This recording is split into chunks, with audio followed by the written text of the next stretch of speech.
On a napkin too. What a date that would be, huh? Let's go out.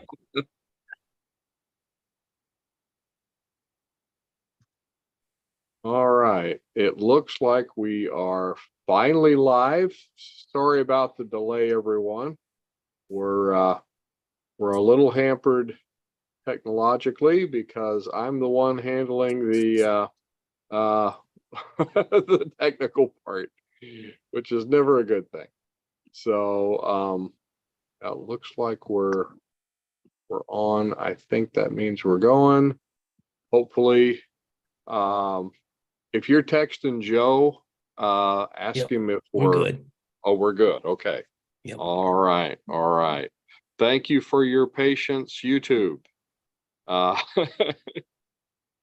right. Well, let's see what else we've got going on here. We actually, let me share my next item here.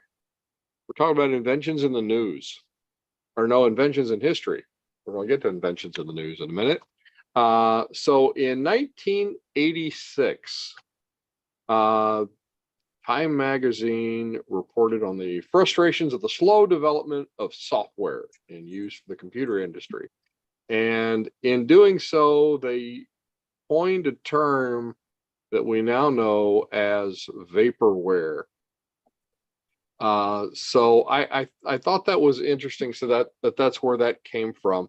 And you know how it's kind of evolved and changed a little bit to now it kind of means more like something that somebody has not really built yet, instead of just slowly developing it. Do you hear that in your industry too much? Used to be more yeah.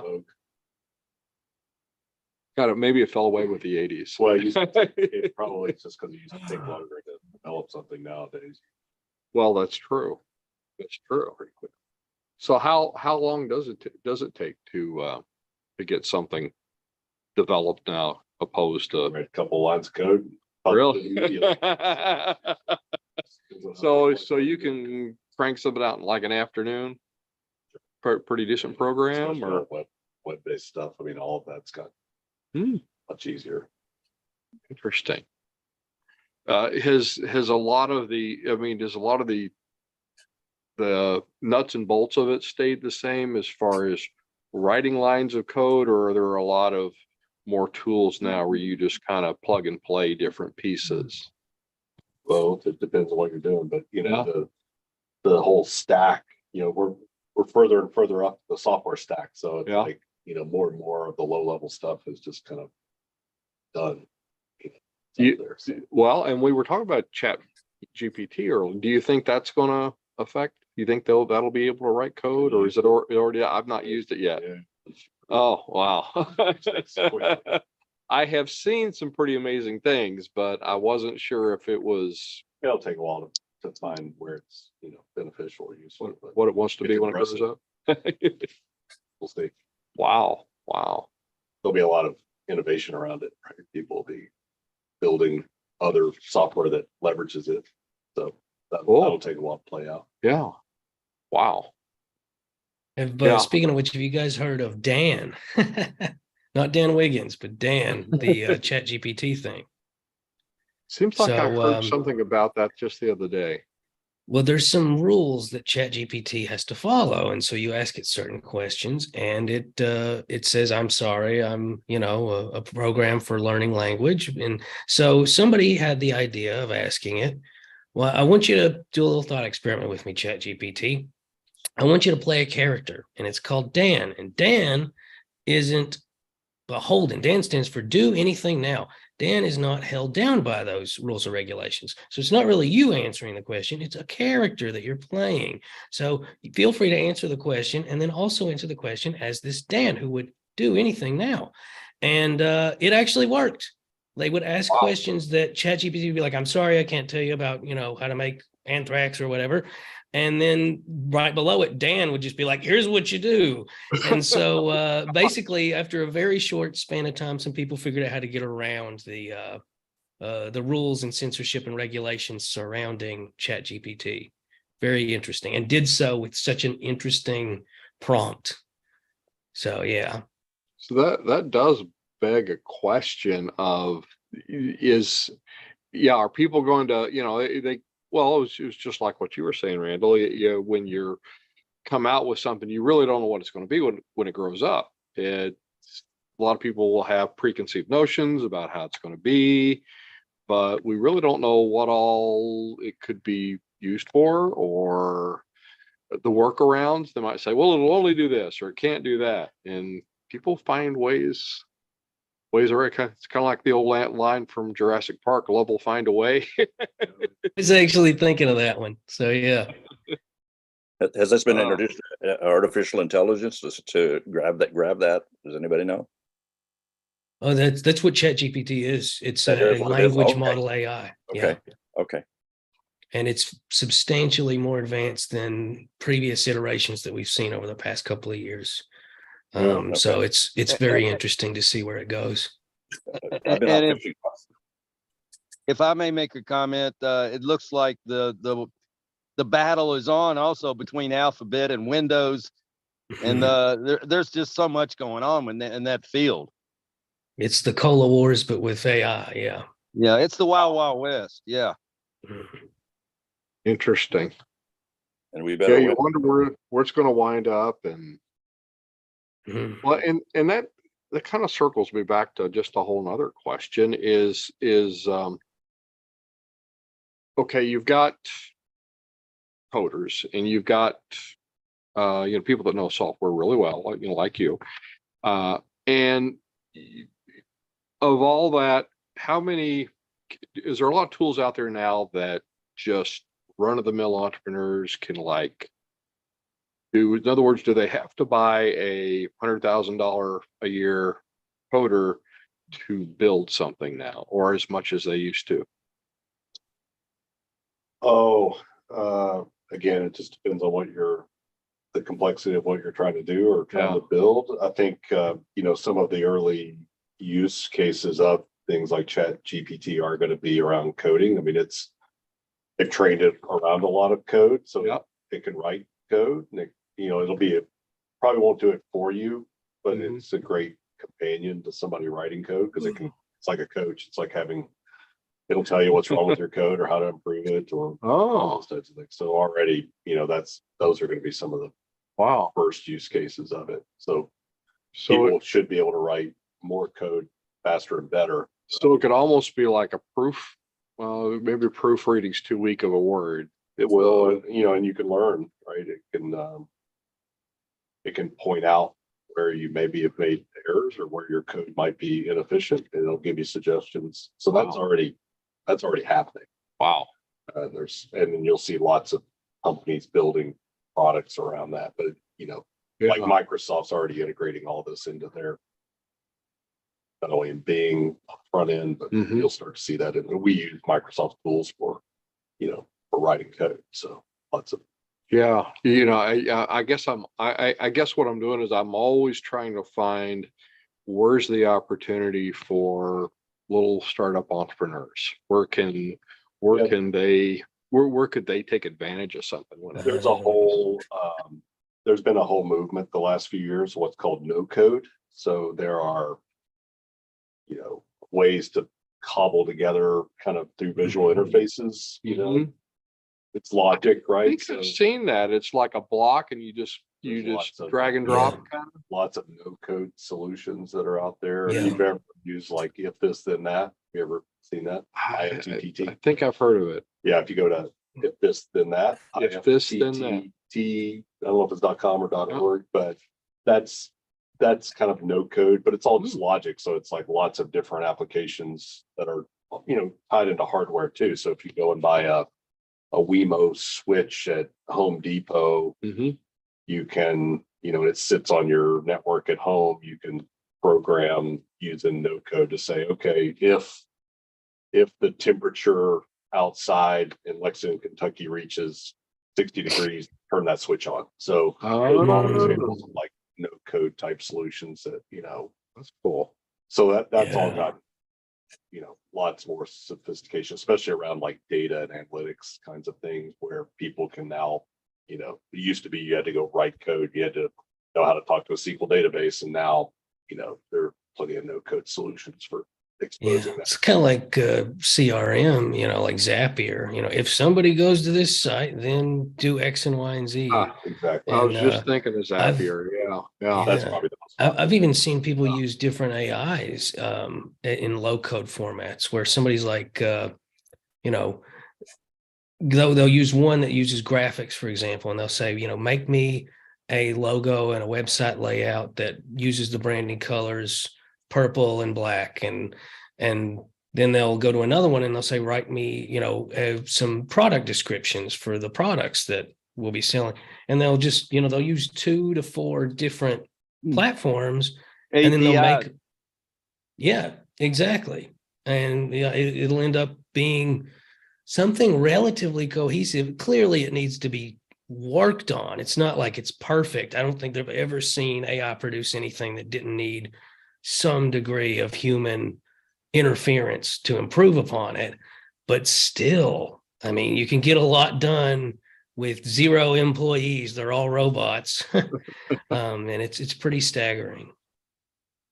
Well, yeah, again, I guess you could take components like what you're talking about. This, not that. Is that If this, then that. if this, then that. You could take, so let's say a inventor entrepreneur that's building a hardware product, and he wants a little bit of coding kind of cooked into it to do something like, hey, turn the lights on when it gets this temperature outside or something like that. Then could they do that, you think? Yeah, they would probably write if they've got a proprietary piece of hardware, they'd have to write the connector to if this, then that, but then that allows it to talk or be triggered. So you're either an input or you're an output, right? Or both. Oh, okay. So you could write that little piece, and then it opens it up to, talk to other pieces of software. Wow. If you use Amazon Alexa or Google, same thing happening there, right? That's a whole platform with the ability to write a little Alexa apps. Yep. I've never written one, but I think they promote it all the time. They've gotten that down to, either low code or no code kinds of things where you could write. So if you wanted to be able to have a device that you could trigger or interact, they try to minimize how difficult that is to do. So Cool. Yeah. I think there's some real opportunities there for inventors and entrepreneurs. If if you come up with something and you needed to do something smart, then it's not like, oh, well, now I have to like hire a team of engineers. It's like, oh no, it's right here. I can just almost plug and play. You have to learn some, I imagine. much easier, or find somebody that, even if you don't want to do it, you can find somebody that it doesn't take forever, right? You're not starting from scratch. It's pretty So how hard is it to find software engineers nowadays? Oh, that's a good question. Obviously, there's more and more people, that have some coding skills. I mean, the kind of work that we do, right, is takes a little bit heavier lifting. So most of the people gone to school, right, got a computer science degree or coding, but I mean, there's obviously a lot of people cranking them out of these universities with coding skills, right? So do you think they have an expectation of, okay, now I've graduated and I'm going to make $250,000 a year? Of course, they all have that. So they got to go work at Starbucks for a few months, and then they're like, okay, well, maybe I'll take this gig for X. That's a lot lower. Well, we've come a long way since Mozilla, huh? Big ape dancing on the screen. Well, if the whole if this then that thing kind of reminds me also of sort of like your website builders. I mean, I can remember early days of the internet, where you went out and you had to hire somebody, and it was expensive. And I remember people saying, "Oh yeah, I've paid $30,000 for somebody to build me a simple website."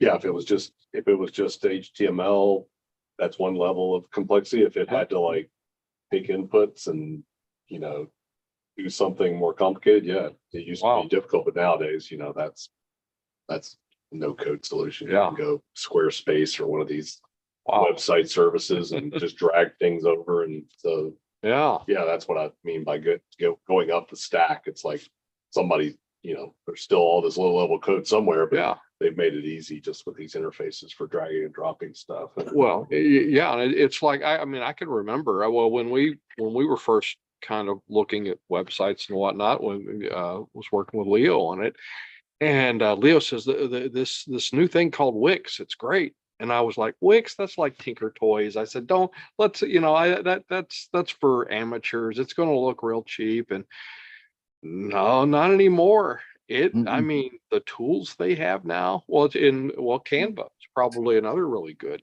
example of that. Figma. Yeah. I'm an evangelist for Canva. I've not heard of Figma. Is that new? Oh yeah, I like Figma too. Figma. It's oh yeah, go for it.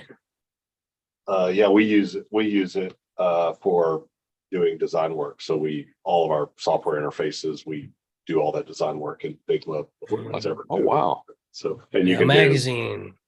Oh, sorry. I misread the space. Yeah, there's a magazine I work for, and that's how we do the like the submissions, where it's like somebody posted this, but it needs to be edited, and it's like, well, this now it's edited, but it still needs to be formatted, and it's a good way to manage workflows. Well, let me ask a question here. Remember when we had the guy from Australia? Yeah, Warren. He's giving a talk later this month, not for us, but just a really good talk, by the way. Yeah. He gave us a talk, you know, basically about teamwork. Yeah. Any of that, what you just talked about, is any of that help in putting together people like that are? Oh, big time. Like, yeah, Figma and we used it on Trello. Oh yeah. Those are so good for just transparency, especially since so many people do remote work now. And, you know, a lot of inventors, if they're having somebody do CAD for them or 3D printing or injection molding, a lot of times they're not, you know, a mile away. And what this allows people to do is to know who's doing what, when, whether it's done yet. There was even a game studio that did a great job. It was like marketing for them. They made their Trello public. So people knew exactly when it was going to release, when it was done beta testing. It actually got people interested because they could see the work being done. And they knew like, oh, Thomas Sowell in character design just got done uploading a new monster for the game. You know, they would see that.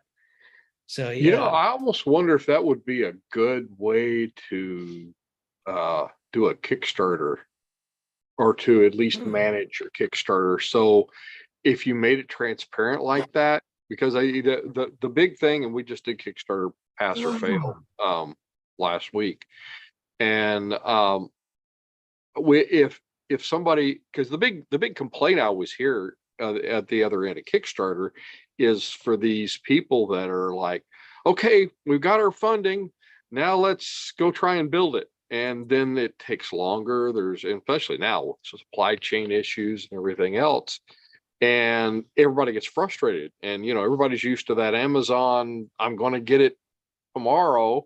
How come it's not delivered yet? And it's taken 6 months because they've had a problem, or they got their first prototypes back, and their first build, something went all wonky, and you know, people get frustrated, and even I've seen even some of these guys that are really good at this stuff. It's like, oops, we weren't expecting that to happen. And when they thought it was going to be 6 months, it wound up being 9 months, it wound up being a year. And then they're sending these little notes out on Kickstarter. We're so sorry that, or worse yet, they say nothing at all. And they're like afraid to say anything. And then people really started to wonder. Yeah, right. Exactly. So yeah. So if you had something on, it was Trello, wasn't it, Leo? Was it Trello? Yeah. If you had something like that and it was transparent, you say, okay, well, Joe's working on this right now, and oh yeah, we had a problem here, but everybody get to see it. So I could see that as a nice transparent tool for post Kickstarter management. Well, Yeah, related it's a- to what I was saying was to Don here. I talked to Leo about talking with you, putting together a letter of introduction or whatever for the score for the BizFest meeting. Mhm. And, we talked about putting together the team after Warren's talk and bringing together, there's entrepreneurs like when I was at BizFest last time that they didn't know what they wanted to do, but they wanted to be part of something. And so that's why I've been pushing to get people that are entrepreneurs and together with inventors, because you're going to get the ground floor. We can just get the, especially the marketing and sales heavy entrepreneurs in the same room as the inventors, and get them all to play nice. I think we could really do something, because I do too. usually one's real good at one thing and the other one's real good at something else. Yeah, we're all inventors here. So yeah, so that number, that's going to have been moved back to September. So Okay, cool. work with you on that. Well, yeah, keep us posted, Dan. Keep us posted. Work with you, Don, on putting together something, and we'll put together a good letter. You all might appreciate one of the things that when people ask me what I do, I tell them that we develop software and try to sell it. So you can appreciate it. It's much easier to make stuff than it is sometimes to figure out who the customer is and selling it. Absolutely, Getting that right. side of it figured out. But Yeah, if we build it, they will come. Only works in bad Kevin it's Costner not- movies. it's not always- By the way, I had that meeting with the guy in India, and he's going to be contacting some investors in Dubai. Excellent. Cool. Keep us posted, Dan. Yeah. Keep us posted. Well, I have a problem though with it. He wants me to send him things like professionally shot pictures and stuff like that. But I have more cabinetry and display for website building to do. I've got to still make the cabinetry and things like that that the faucets go into. Mm-hmm. And so I'm trying to figure out where to put my time. Yeah. I can't shoot pictures without these things being done. And you guys know the level of what I build. Oh yeah. Oh yeah. It takes some time and money for material and all that stuff if I don't already have them. But I need, Well, we haven't done cloning yet, have we? how's that? We haven't done cloning yet, have we? Not yet. Yeah. Close. Not yet, Dan. Not yet. I'll tell you what. Let's move on. One last item in inventions in history. Let's today this month is actually tomorrow. Isn't that tomorrow? Yeah, tomorrow, Saturday, is National Inventors Day. So somebody needs to send all of us like flowers or something. Well, it's also Edison's birthday. And well, I was going to ask. I think that was Edison's birthday as well. Is that correct? Yes, Yeah, it's not a Edison's coincidence. Yeah. Cool. Is this a specific club or group? No, just international. Like it's it's just national. Never mind. National Inventors Day. I think there is another one out there, but I forget. I don't think it's the same day, and I think it's like a different country has a different date. But, Yeah, as I remember, this is Thomas Edison's birthday. The inventor of the biro, that pen, that they use that for South America. So I think it's an individual country that's got their own day. Oh, Yeah, interesting. something like that. If you look it up. Well, it does say Interesting. national Yeah. instead of international.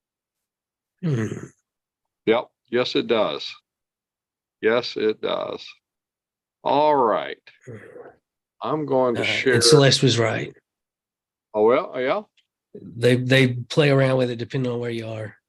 Uh, Well, just think, it's we don't just get one special day, we get several. We'll just claim Yeah. all these other countries.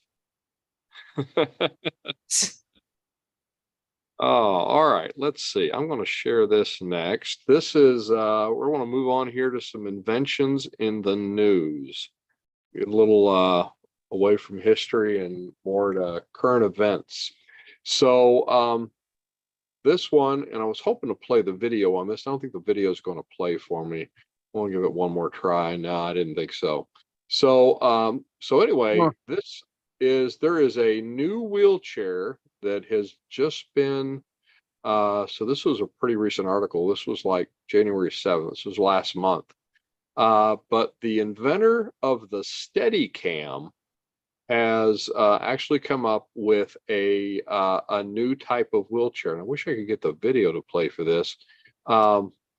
He calls it the Zine. It's very interesting. So this guy, let's see, what's his name? Garrett Brown.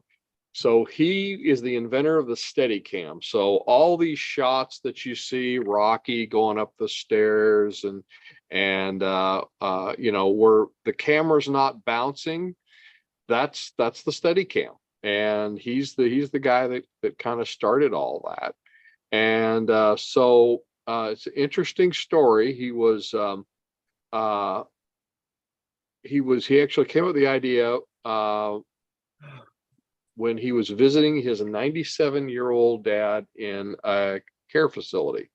And he says, I was watching his pal, something big seemed to be missing between walkers and wheelchairs. And I've seen a lot of attempts at this where they're trying to do, I think, who was it? Was it the guy that did the Segway? Was Dean Kamen? Yes, Dean Kamen had come up with something, and I liked this guy's approach though, because his approach, he was saying that you see if I can find it here. He said it took about a decade, took an old walker. Oh, I love this. He had a Frankentype.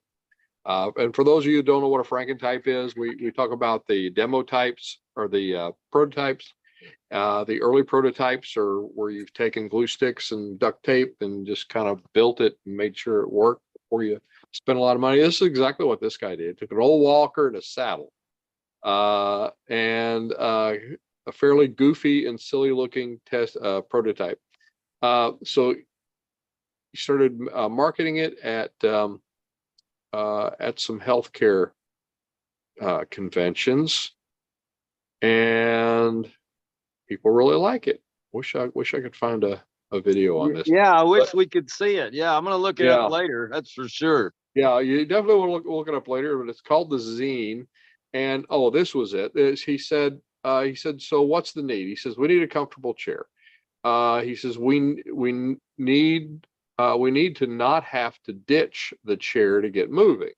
So he said, let's get to your feet without the whine of motors and that slow, you know how most of those things are all they're all moving slow.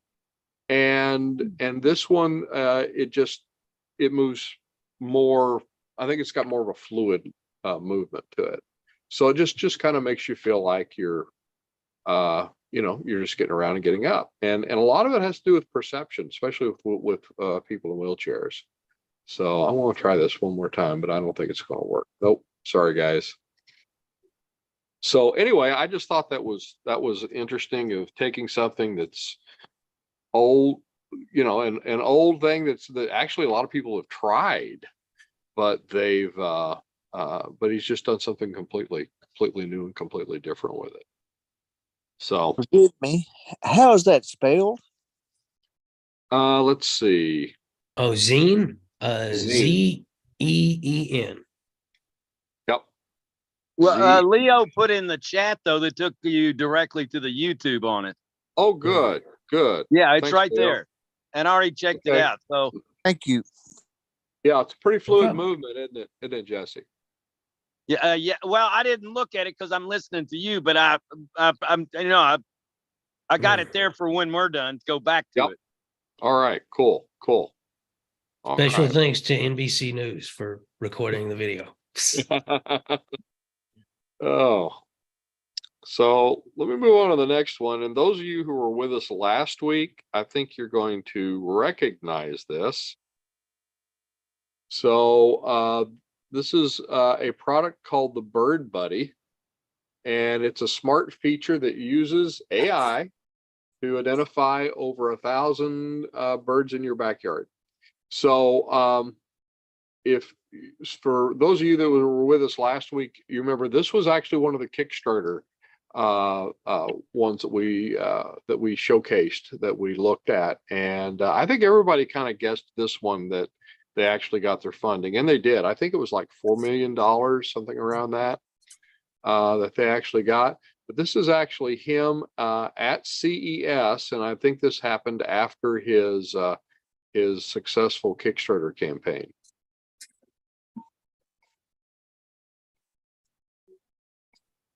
Can you hear it okay? No. Nope. Okay, let me stop.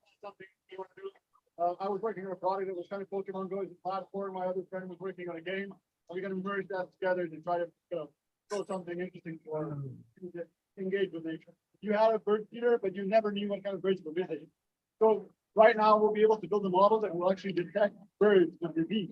We'll be able to get a notification. Yeah, when you hit share, the two little things at the Bird there bottom. that might have infected it with some bird disease. So there's a lot of different things that we can do with it. Ah, And there's also there we go. fun stuff.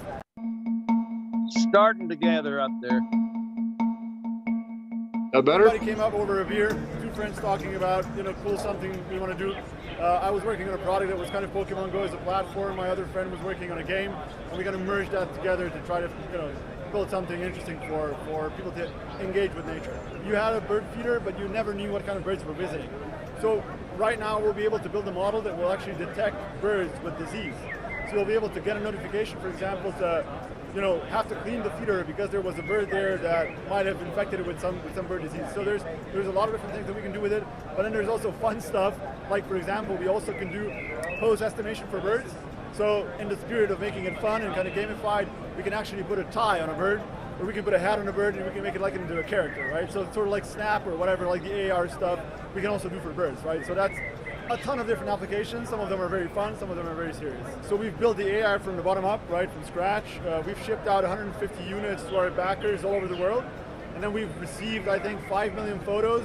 And we have actually an in-house ornithologist and a team of students that have done the labeling. So basically gone through all of those millions of photos and defined for each photo what bird is it. One massive kind of side effect of Bird Buddy is that this is the largest wildlife camera network in the world, right? Especially connected one.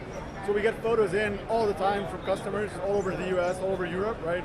And it feeds into our model. So effectively with every detection that we get, right, that kind of gets improved. And a side effect of that is that we have a massive data set of all the bird sightings over the past couple of months, right? So we've launched in September. So for October, November, December, we have, I think, 4 million sightings of birds. It can be a massive kind of source of information for conservation, to understand bird population changes, bird migration pattern changes, and also kind of, there's a saying, a canary in the coal mine, right? Because birds react to changes in climate and in their environment pretty fast, right?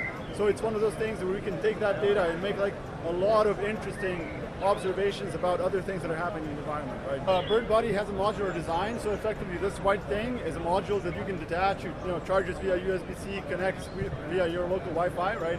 So we're building other housings around that module.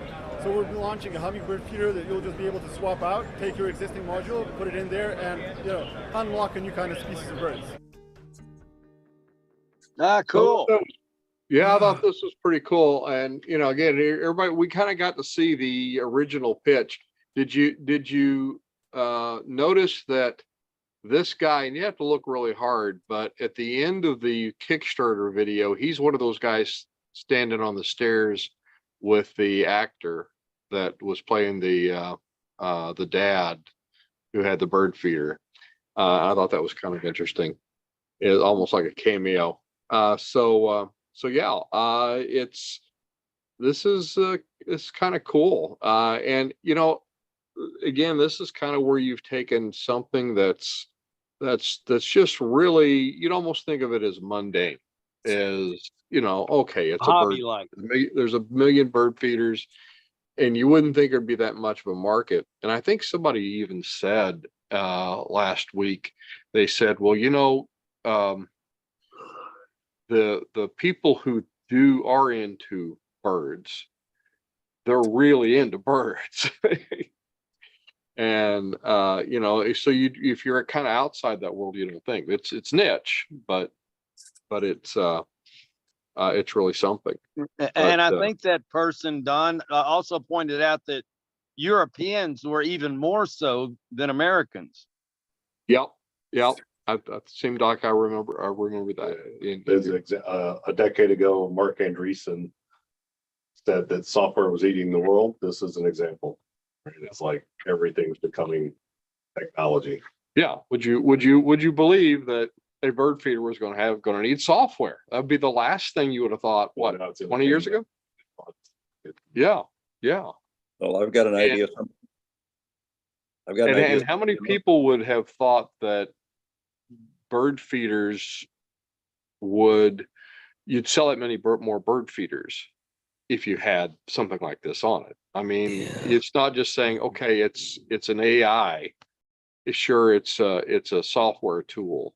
I hear the complaint a lot is they say, well, we want to, they're wanting to make everything internet connected, my toaster, my, whatever.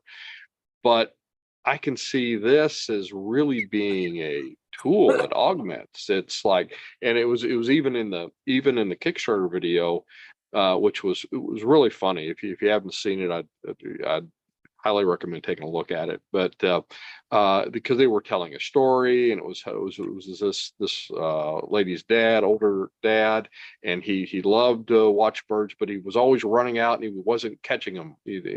Couldn't get a picture of them, couldn't catch it in time, couldn't see it, and this solved that problem.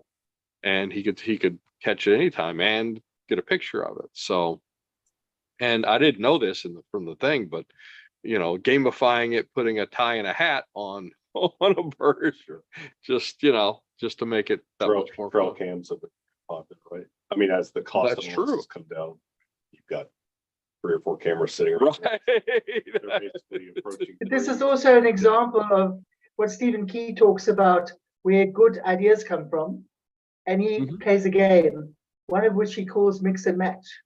So you've got 2 different products, two completely different worlds, and you put them together and you get a whole new one. Yeah. So a camera and a bird feeder gives you so much more. Yeah. Yeah, absolutely.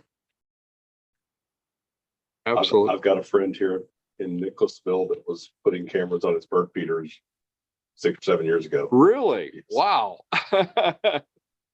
Wow. Were they Wi-Fi connected? Oh yeah. Wow. That's Dennis, amazing. you were going to say something? Yeah, I was going to say this is a little different application. So you might grab it. I don't know if you're familiar with feral hogs and all the damage that they do. And one of the big challenges that they have is they try to, and you may have some people here that may not like this idea, but they're actually trying to kill them off. I mean, because they're causing billions of dollars worth of damage to properties and crops and everything else. But they've tried all sorts of methods to differentiate the actual feral hogs from, let's say, a raccoon coming up there to eat, or a possum, or a deer or something like that. And so they really can't just poison the hog, or the actual feral hog. And this, I see this technology using that to differentiate. If the AI is reliable enough, and it could differentiate a hog every time, and it knows that that's the only thing that's there at the feeder at the time, that you could actually open up the feeder. It's mechanized, and it'll open up the feeder and kill the hogs. And I can see that application real readily. Interesting. Absolutely. Somebody want to take a run? Yeah, there we go. Poison is very frowned upon because you'd have other animals feeding on the carcass that can affect. The carcass. I hadn't thought about the carcass. They've approached all of these things too, because they've actually with something that doesn't actually That's what I was wondering, is if there's a poison that can be Hog- metabolized real quick. Yeah, that's exactly what they do. That's exactly what Interesting. they've accomplished that. So that, I mean, it's been in iterations on, trying to get this whole problem figured out. But this could be like, the one that is kind of the last application, so that you can very certainly target just that species. Right. Well, Dennis, can you eat a feral hog? Yes, you can. You sure can. Mhm. So maybe there's, we're really good at catching a whole lot of something and eating it. No, there's into extinction. No, there's a lot of them. I have a good friend that hunts them several times a month and provides food for several families. And he butchers them. He does the whole Yeah, thing. Well, their skin's so almost thick wondering too. if Like you have to use a certain caliber, because if you use something like 10 millimeter that'll kill a human, it'll just bounce off of a wild hog. They're Wow. incredibly tough animals. Yeah, and Wow. they're very smart and very, very wary. I mean, it's a real challenge to get them in quantities. we need Boston Dynamics and those Terminator robots. Robot hog hunters, yeah. Hunt 'em down. I mean, they hunt Hog them. hunters. They hunt them out of helicopters and everything else, but that doesn't even put a dent in Yeah. they estimate there's between 3 and 6 million feral hogs just in Texas. Yeah. Wow. It's bananas. Yeah. There's a problem to solve, folks. Yeah, and I can see this as a You potential application. catch a lot of them live and they've send them to a restaurant.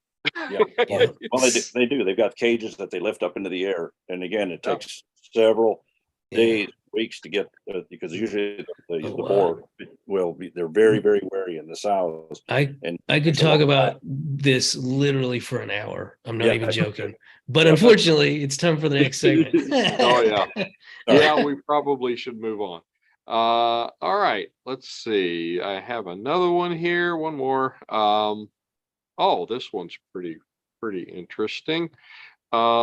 So we've gone from birds to wild hogs, and now we're going to go to mosquitoes. So human test subjects are now, if I can get my cursor to move, human test subjects may no longer be needed for mosquito bite trials, thanks to the invention of a new biomaterial. And I thought this was very interesting, because number one, I've kind of dabbled with some of these gel materials before, but I had not thought about this. Well, the first thing I thought of was okay, they have human test subjects for here, just put your arm in this box and it's the creepiest photos ever. I don't know if you've ever seen them, but they'll have pictures of like a human arm. I don't know who volunteers for this, but they'll just be covered, and it's just a real picture, and that person's getting bit a bunch. You think it's like college students? I'm hey, assuming they pay you something. It's gotta be. We're gonna pay you $25, and all you have to do is come over to this lab and stick your arm in this box. Yeah, Mikey. Oh, so anyway, this was interesting. So the mosquitoes, which is the world's deadliest animal. Actually, Leo's got a whole rant about that. I think I heard one time. Yeah. Another podcast. But these, I mean, this is a way. Let's see. Let me get down to how they're doing it. Okay, hydrogels mimicking humans.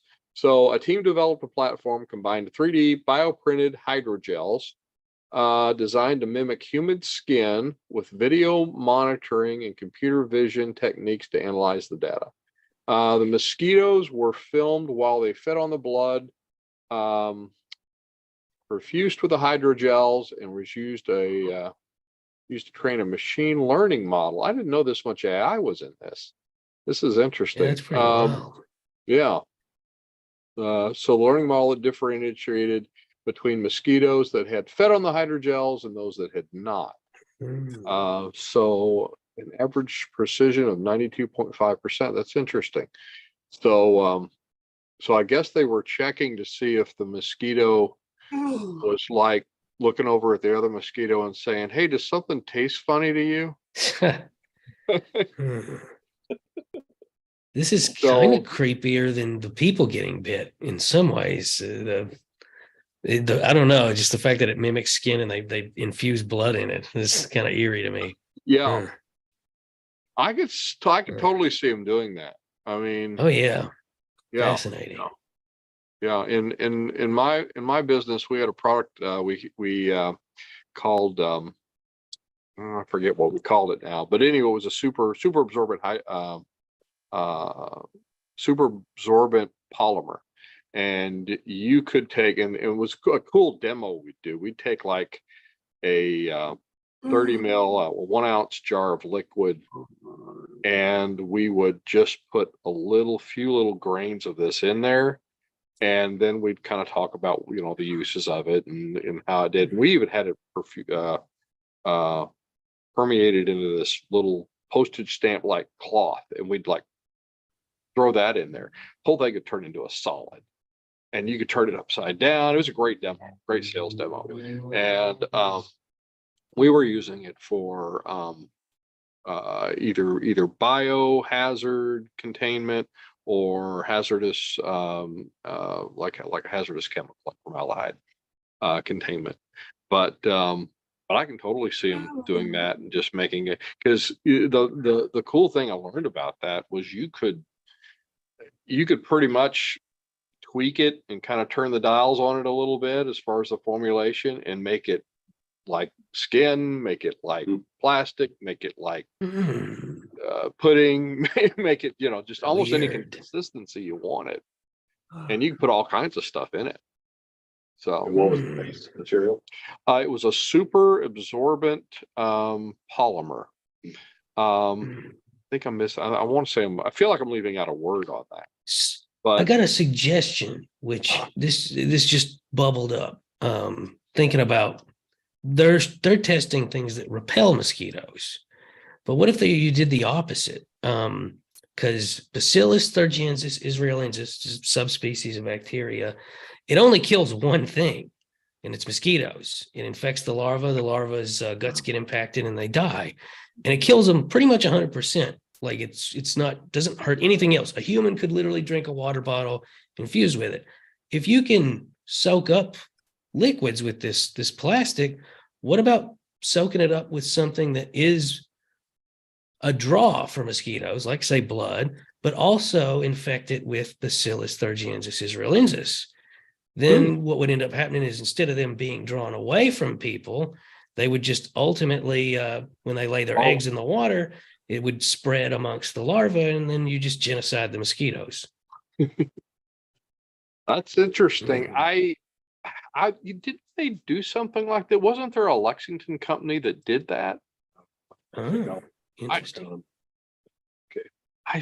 Started Yeah. like the Panama Once it was like Canal. it was like a big trap you'd put in the middle of the backyard, and they'd just like all go to it. I think it was, I think they were just trying to basically kill the males. Yeah, that was it. They were using pheromones to draw the males, Kill the males. kill all the males, and then, yeah, I wonder what They happened were to them. zapping them.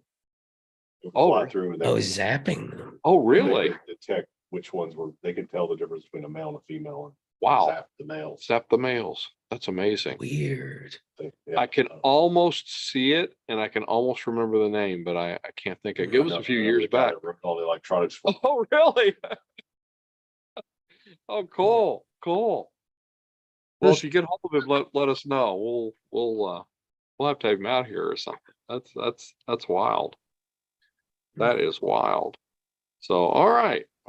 So, all right. Well, let's move on. We have with us tonight, and if you can spotlight him, Leo, can you do that for me? Thank you.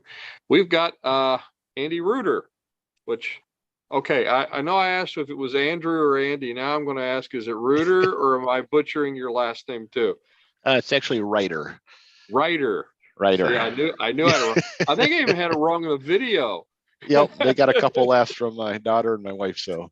Oh gosh. Oh No, goodness. it was good. Well, I'm It was sorry all about good. that. I think I apologized in the video. I said I'm probably getting your names wrong, guys. Yep. No, you did. No, it was no worries. Oh. Well, Andy and his partners, it's Bob, right? Rob. Rob, wow, I'm getting them all wrong today. So anyway, they came up with this product called the Rinksulator, and I've got one right here, and this is cool. And I'm using it as a demo. Well, this is the one we used in the video, by the way. So basically, the whole thing with the Tervis tumbler and the Yeti cup, where it's like a completely vacuum sealed container. You buy the whole thing, and maybe it eventually keeps it vacuum, maybe it doesn't. Do you This thing have one It's handy? just a ring, and you put it around the edge of this, and you put it in another cup, and voila, it does the same thing. I saw this. They had like a cup of ice at this trade show I went to when I first saw them up in Michigan, and they had another cup that was just a regular cup and just had the same ice in it. Completely melted the ice, all stayed just as cold as they could be. This was just really, really, really cool, really amazing. Yeah. That begs the question, Andrew, how did you come up with this? Like, what was your process? Yeah, so we were so it's kind of been fun tonight, kind of going through a lot of this history and going back through different inventors and simple ideas. And Rob and I happened to be working together, and we were out back at lunch one time and probably poured a Pepsi or Coke or something in a thing, and it started sweating was the first thing. And so you're outside on a hot summer humid day, so the sweat, and then it just kind of, hey, if we were able to have it in a koozie, which we didn't have, but we had solo cups. So kind of came up with an idea. And I think we actually went back and kind of Franken model. We took we were in automotive, and so probably just some sealing the black, rubber, and we just put a piece around a cup, put it together, and found a thermal, resistor, and threw it in there with some cups and put them outside. And within a half hour found out, oh, hey, we able to almost double the length of time that it stayed cool, up to, we say about 60 degrees. So yeah, just kind of real world application, nothing brain science, just a simple idea. And then that's kind of where it started. That was, going back about 10 years ago is kind of when we first had it.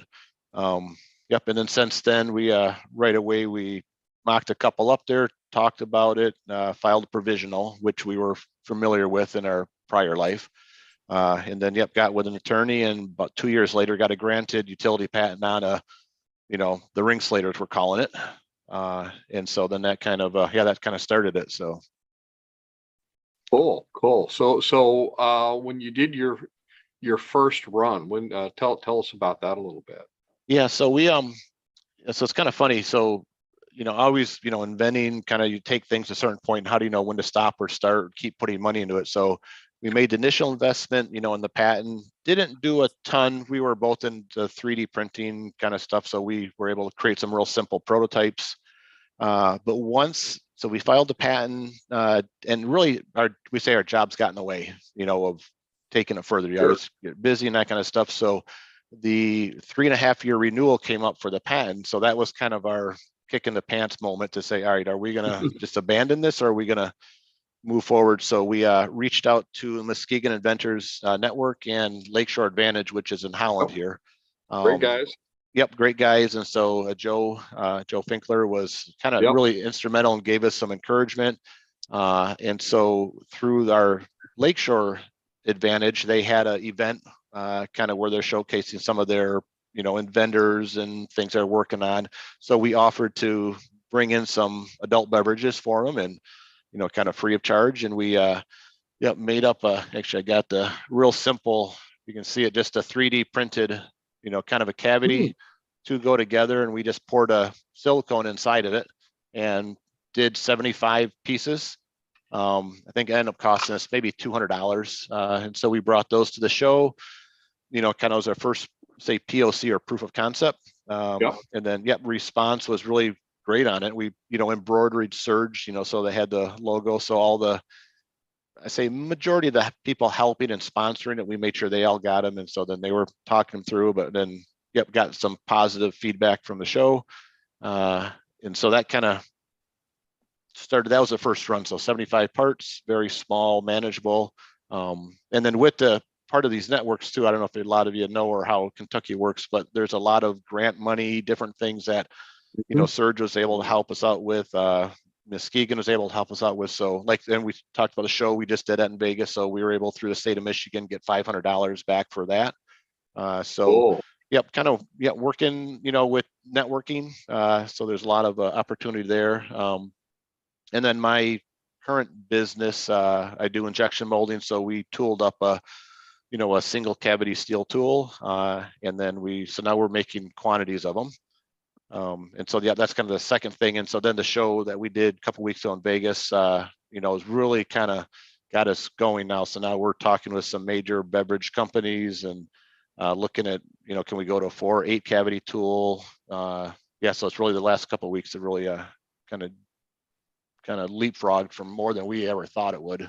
So wow. So you have you've kind of gone from concept to that kick in the pants moment, as you said, where you're just wanting to, okay, well, we've either got to really do something with this or just always wonder what could have been. Right. And they did that short test. I love the fact that you did a test with 75 just to see and to get the feedback. Did they give you any feedback to kind of help you with the next run? From the show, there's a lot of questions that came out of it. One of the big ones is recyclability. Hey, you're using 2 cups. So we had to kind of, how do we work that story around a little bit? Right. We were thinking, depending on how you're talking to or who you're talking to, the social districts, I don't know if those made it down to Kentucky or, but we have with the COVID, all of our restaurants had to have beverages inside, when they clamped those down there, they started calling social districts. So the restaurants were moving out into the streets. So we were working about, hey, could this be the sticker that says, hey, this drink is approved for being outside the restaurant? And so, talked to a lot of social district, from Howland, Grand Haven. Then it kind of, moved into marketing, was kind of where it was feeling it wanted to go. So we got a bunch of local, like this one was a News Talk 1090. They did some promos for us initially. Irish Fest was big in Muskegon here. American Legion, I'm part. So we did a lot of local ones that we screen printed with, kind of got them going. So that was kind of small. Then the promotional show that really kind of opened our eyes to what it could be, in terms of some bigger, imagine you go into a tasting room, we'll say, or touring a big distillery, and then part of they give you the drinks, and then part of it is a little something you can take back. And then, as you're talking to your friends, you're, partaking of some beverages, and that advertising is right in their face. So, that kind of opened up some, we'll say, some large quantities of the same product.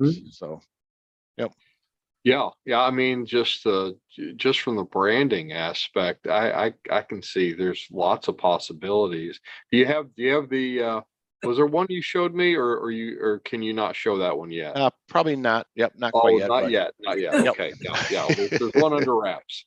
So okay. Well, we'll have you back to show that one, because that one was really, really cool.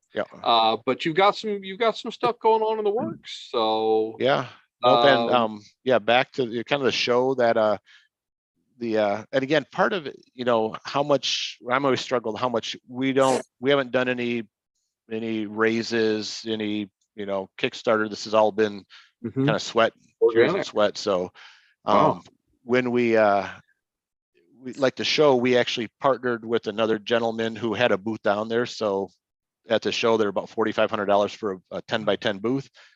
So we worked up an agreement. Hey, if we can have a small little table, we'll give you a % of commissions that come from that show. He's like, yep, no problem. For him, it's a win-win. And then we spent $400 to get it in the new products booth, which put us right up front. And we actually took the top 10 spot. And then we were the #1 spot in 2 different surveys for, just questionnaires that going around. So yeah, so big, it surprised us. So, but that was Wow. finding those right marketing moments, I think was really eye-opening to myself. And I just keep thinking, going back to that first 75 run, that had to help prepare you for when you started talking to these bigger clients. Oh yeah. Yeah. Well, that gave us the because one of the funny stories, we always there was one gentleman there, and he was, it was a hot day too. I mean, it was perfect. And so he was out drinking. He's kind of midway through drink, he kind of looked back at his cup and must have noticed his buddies, who was all, sweaty, and his cup was nice and dry. And he's like, this thing actually works. And so it's kind of, that was that one moment where it's like not prompted, not at all. He's like, but that aha moment. So it's like, okay, there's something here functionally. Yeah. And then if we can marry that with a branding side of it, or something that has appeal to a personal side, then we think it's a little more than just I'll just tell you, from the selfish aspect of I want to take about 10 or 12 of these to the next family gathering. And I think on this one, you've got a space where you could actually put your name. Correct. And I always thought that was a good way to say, well, okay, because I'll tell you what happens at my family gathering is everybody has the same solo cup, and everybody sets it down, and nobody knows whose is whose. And guess what? We all throw them out and get new ones. And so if you got this, you're only using 2. You're not using 3 or 4. Yep. And that was kind of the name. So that bubble was directly to that point there. How do we create something that people can identify with?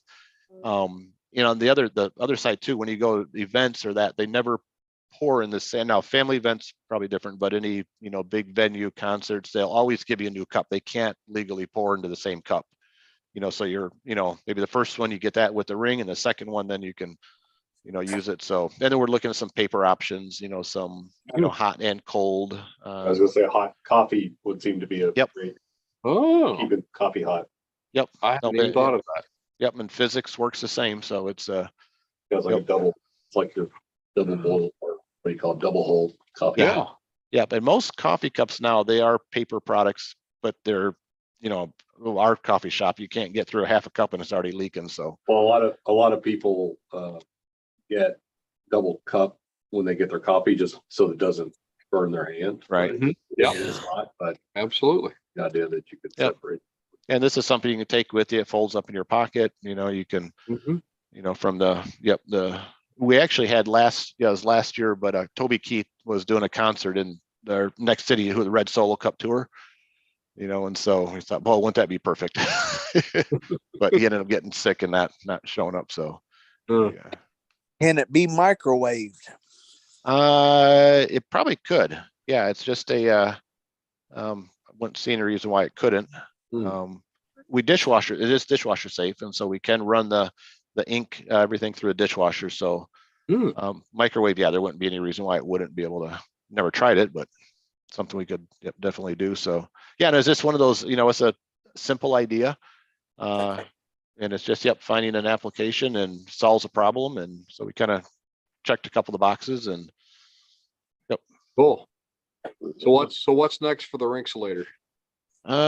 Next is landing a contract we can't manage, and then have to hurry to get some tooling up. And we're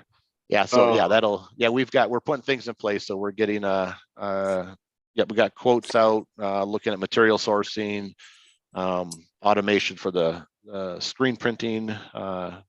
So when they come, we can we should be able to do them. And we're talking, these are upwards of 250 to 500,000 runs, is what they're looking at. So it'll ramp up really quick. Wow. Cool. I'm sure you're looking at millions very soon, not thousands. Well, that's one order. That's just one customer. That was like, and we've got, it's crazy how some of the names that are coming forward. So there could be some really big, maybe alternative to the PGA, if there's a circuit that's trying to get some headwind down, that might be one that's looking, yep, some sports I wish teams. that I wish that I'd met you a little sooner. Funny enough, I was actually at the same hotel as the PGA last week of January. Oh, I was there for a podcasters conference, and PGA was there too. Yeah. Yeah. So Wow. yeah. Yeah. So we're kind of, yeah, it's and this is, you know, this is probably my third or fourth type of, you know, invention business, but this one we're excited about. You know, the other ones are kind of like this, you know, say they work, you know, and you do well, but this one, you know, licensing, you know, contract manufacturing, we're kind of, you know, the wristband people that do the, you know, the WWJD bracelets. Now you can get them printed with anything, you know, for pennies. You know, it Yeah. could just be you go on a website and you can order, and they handle all the distribution, and you know, we're just getting Nice. pennies in the mailbox. So Hey, Excellent. that's cool. It's cool. And it sounds like you're almost doing a hybrid model. You know, you're making them and sell them, but you could license, you could, I Yep. mean, there's so many different routes you can take it. Right. So yep. Yeah, we're able to manufacture now, which is a big plus. And so we can manage that. And then one of the let's say advice, maybe, you know, before we start, we have an in with Solo Cup and the Dart Container who purchase them. And there's kind of the, you know, it's like, hold off a little bit. Don't, you know, before you know, get some traction, get some sales, get some accounts, you know, and then at some point, maybe that might be an opportunity to, you know, just do a licensing through them, and then everything goes through them. So yeah, so we're looking at kind of all options right now. So Have you cool.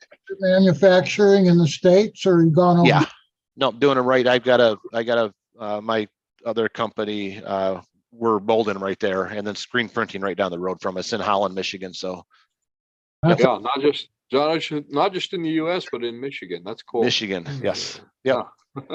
Well, speaking of your other products, though, Yeah. we've got at least one person here. I think a lot of people, but at least one person who'd be very curious about your alternative product. Oh yeah. So the Yes.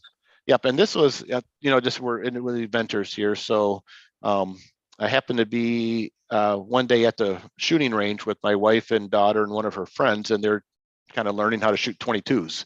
And so I want to make sure that they're, you know, trained. And so I was stuck loading all these magazines up. So, well, 3 novice shooters, you know, pew, pew, pew, pew, pew. And, you know, within a half hour, my fingers were bloodied. I mean, they were just, you know, they just tore them up. So I went home, designed up a little pusher, had a little Da Vinci 3D printer. This goes kind of dating myself now, but probably back 7-8 years ago. You know, with that one printed up there, went next time the range worked real good. A couple of guys, oh, what do you got there? And, you know, showing them, and then started, you know, put a couple on eBay, some on Amazon, and now fast forward, got 3,000 square foot manufacturing with 26 printers right now, you know, selling about 700-800 a week, you know, so. Wow.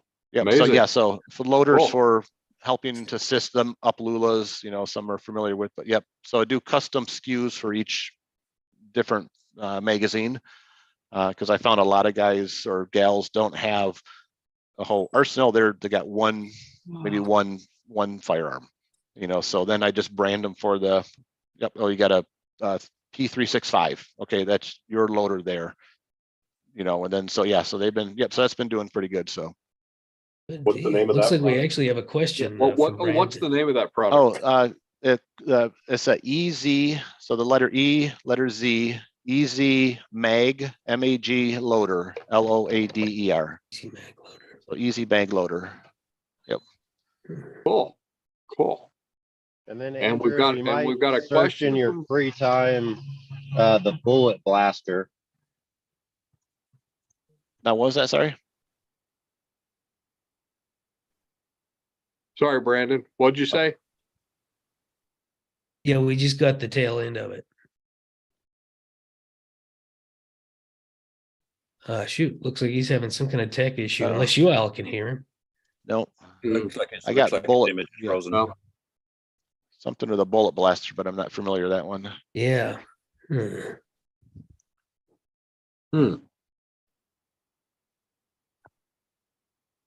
Yep. So that was, yeah, kind of that started up a whole family business, that just that one little idea. And So I got my daughter who just graduated, and my niece, kind of work into the shop with me, and Cool. yep. So that's so I get small, simple idea. Probably keep it 3D printing.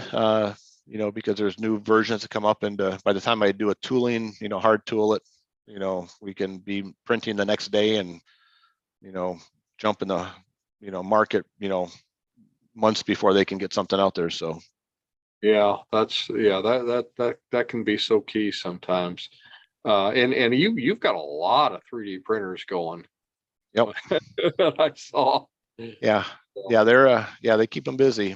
And then now we're expanding that out too. And so some of the other Muskegon networks in Lakeshore, we're part of their network for support. And so, we're giving other inventors our resources, our CAD modeling, 3D printing abilities at a discounted price, for working inside the ESN or their supply network.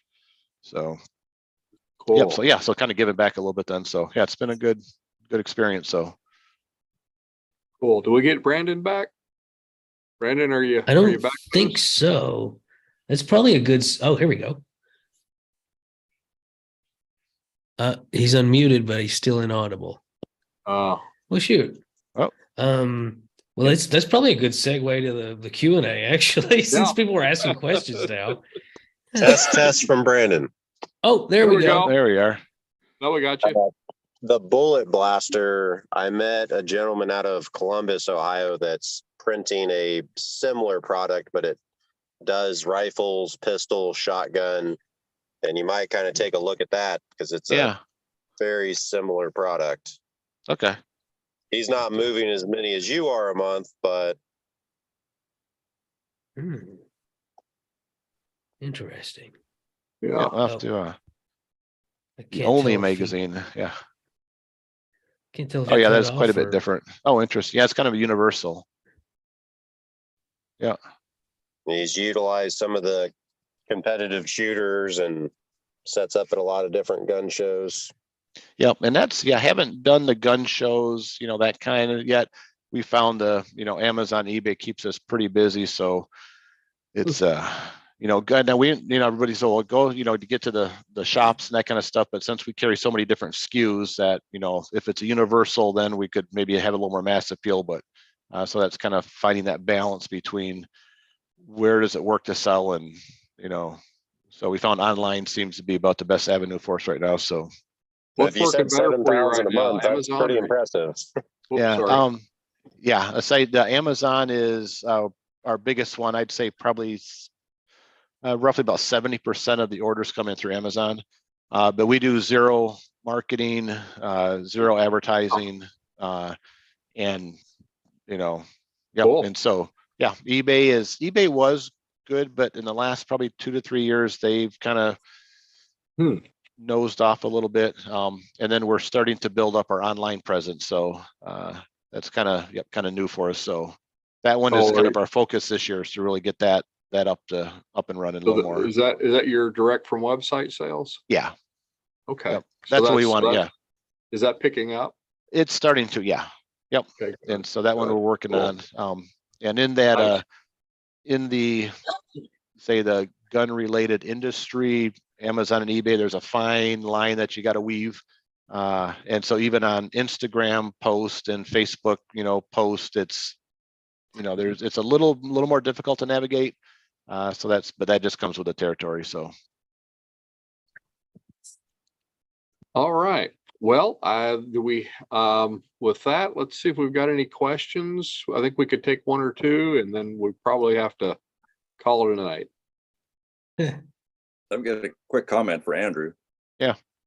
I think when you were making your first prototype, it was an application for rescue tape. For the silicone tape, you could have layered that as thick or as thin as you want, and there's no adhesive or anything.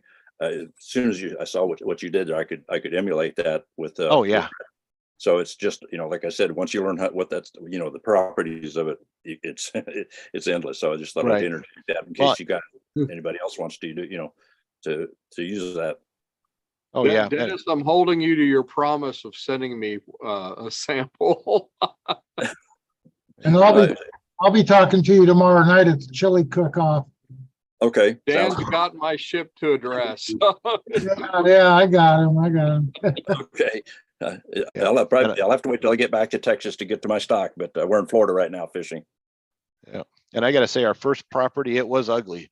I mean, it was nothing what it resembled, but it was enough to get us, that thing. So that's, fail quick, fail fast, Yep, absolutely. Yep. So big proponent of that. And all right. Well, let's take one more question and then we'll. Yeah. And bear in mind, this can be presented to anybody. Anybody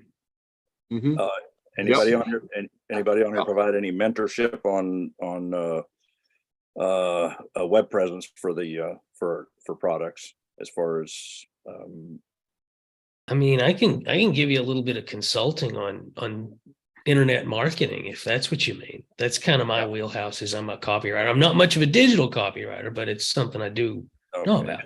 It's an existing website. I'm going to be taking it over, but I've got carte blanche to do what I want to do. I see. Oh, good deal. Huh. That one doesn't count because that one was just directed at me, apparently. So we got one more question. Let's see. Nobody? Well, good deal.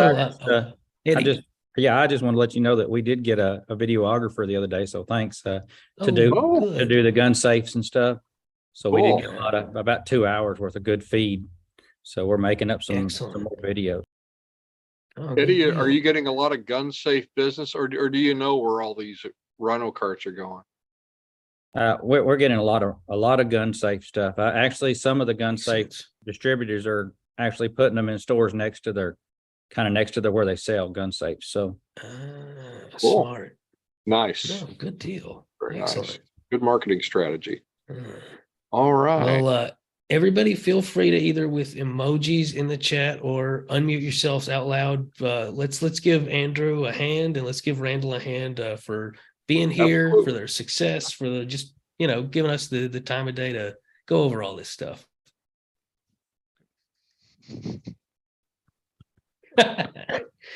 I figured some people would unmute. That European clap. Yeah. European clap. All right. Well, thank you all so much. Thank you, Randall, for being with us. We really appreciate you being here, and Andy and Leo for being the trooper. I don't know what you're hopped up on, but I want some. Yeah, it's definitely Mucinex DM is definitely kicked in. All right. Well, thank you all again. Y'all have a great night. Thanks for joining us, and we'll see you next week. Thank you. All right. Thanks, son. Good night.